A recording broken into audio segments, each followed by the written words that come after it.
ഓം പാർത്ഥായ പ്രതിബോധിതാം ഭഗവതാ നാരായണേന സ്വയം വ്യാസേന ഗ്രഥിതാം പുരാണമുനിനാം മധ്യേ മഹാഭാരതം.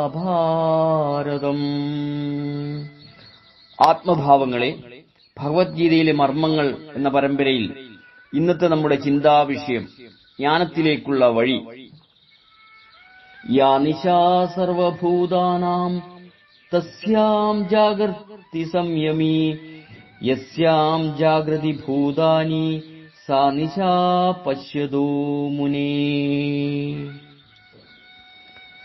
സകല ജീവജാലങ്ങൾക്കും ഏതൊന്ന് രാത്രിയാണോ അവിടെ ആത്മജ്ഞാനിയായ സംയമി ഉണർന്നു പ്രവർത്തിക്കുന്നു.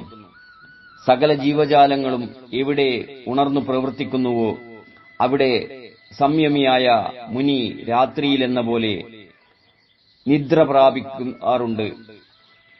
പ്രിയരെ, രാത്രിയുടെ ലക്ഷണം ഇരുട്ടും പകലിന്റെ ലക്ഷണം വെളിച്ചവുമാണെന്ന് എല്ലാവർക്കും അറിയാം.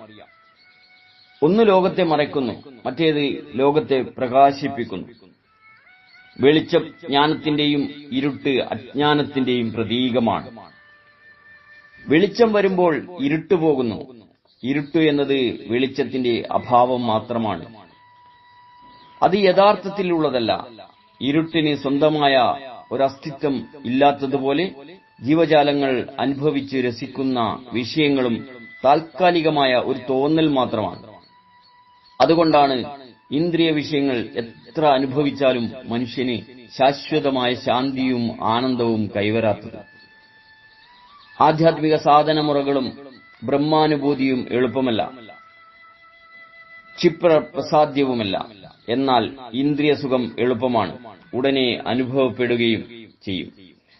മദ്യപിച്ചാൽ ഫലം ഉടനെയുണ്ടാകും. പാല് കുടിച്ചാലോ? വിഷം കഴിച്ചാൽ ഉടനെ മരിക്കും. ഔഷധം സേവിച്ച ഉടനെ രോഗം മാറുമോ?